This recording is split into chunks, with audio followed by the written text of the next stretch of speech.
Sola gratia, somente a graça de Deus. Assim como os reformados, a Igreja Católica também crê que somos salvos pela graça e é uma graça imerecida. Mas o que é que muda? A diferença está no somente. É isso que a gente está falando aqui. O sola gratia, ou somente pela graça. Os católicos creem nessa graça de Deus, mas eles creem que o cristão ele precisa de algo mais, ou seja, das suas obras, para ter algum mérito diante de Deus, né? Através das suas obras. Porque nós cremos que o testemunho das Escrituras é que aquilo que Paulo diz na sua carta aos Romanos, que nós somos salvos somente pela graça, independente das obras da lei. A salvação é somente pela graça. Muitos evangélicos, de forma inconsciente, às vezes, eles terminam defendendo a salvação não somente pela graça, terminam defendendo a salvação também por obras. Mas eles fazem muitas vezes, Bruno, isso de uma forma inconsciente. Se você analisar bem o texto, fazer uma exegese sincera do texto de Paulo, lá em Efésios 2, você vai perceber que as obras, as boas obras, elas foram criadas na eternidade,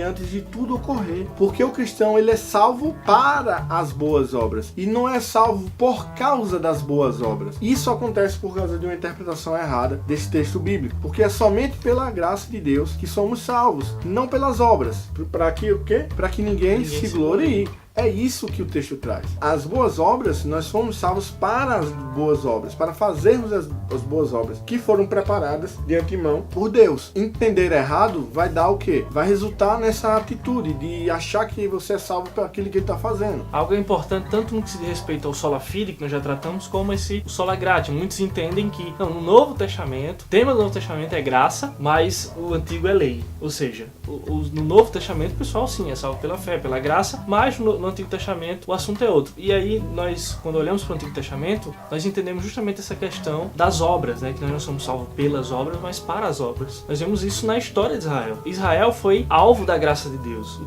Os textos do Antigo Testamento, Deuteronômio, Levítico, quando falam da lei, o Pentateuco, fala que Deus não escolheu Israel por ser um povo grande ou bom, mas pelo amor de Deus. Ele liberta o povo do Egito e assim dá a lei para que eles obedeçam os seus preceitos. Ou seja, Deus diz assim: vocês são o meu povo.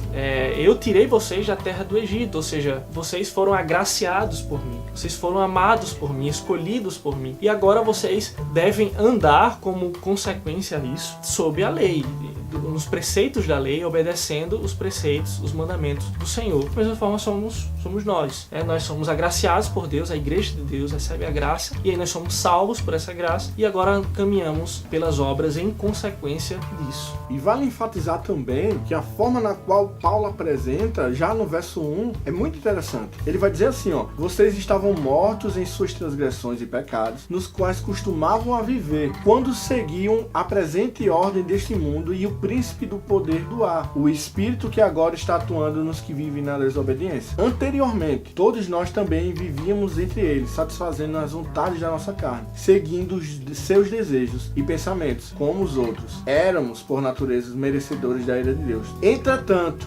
Deus, que é rico em misericórdia, pelo o grande amor que nos amou, deu-nos vida juntamente com Cristo, quando ainda estávamos mortos em transgressões, porque pela graça vocês são salvos. Isso é o resultado da graça de Deus. Estávamos mortos, mas Deus vem. Entretanto, Deus vem e nos agracia, nos resgatando do pecado e concedendo a nós a salvação por meio da sua graça. Outro texto que é bastante interessante a respeito dessa graça é Romanos 11, mais um texto de Paulo. Ele está tratando ali no Romanos 11 a respeito se a graça, se a promessa de Deus falhou para o povo de Israel. Ele diz um texto interessante. Assim, ele diz, a partir do verso 5 do capítulo 11, assim hoje também há um remanescente escolhido pela graça, falando a respeito do povo de Israel. E ele diz no verso 6, e se é pela graça, já não é mais pelas obras. Se fosse, a graça já não seria graça. Isso é tão óbvio. Quando nós colocamos qualquer coisa, e assim como a gente citou aqui os católicos e alguns evangélicos que na prática falam da teoria, né, que a salvação é pela graça, mas na prática não vivem isso. É tão simples, porque quando a gente pensa que se a gente colocar qualquer mérito, menor que seja, qualquer obra, como esse texto diz, então já não é mais pela graça. Então nós não podemos dizer que a salvação é somente pela graça se eu tenho que fazer mais alguma coisa. Então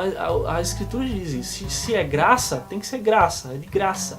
O que pagou o preço da salvação foi Cristo na cruz. Então nós recebemos a graça que provém dessa obra. E parafraseando Agostinho, que foi um sacerdote católico, mas muito diferente de muitos outros sacerdotes católicos e da ideia central católica, ele vai dizer que aquilo que é de graça é de graça. Pode parecer até idiota e ridículo você até falar uma expressão dessa, mas é porque as pessoas terminam contradizendo-se quando diz é de graça, mas elas cobram alguma coisa, elas exigem alguma coisa. Mas se é de graça, é de graça. Se você pagou, já não é mais de graça. Sola gratia, somente a graça do nosso Deus é que nos salva. Esse foi o terceiro ponto aí que nós tratamos a respeito dos pilares da reforma protestante. Se você gostou, você já sabe o que fazer aí, nós já estamos cansados.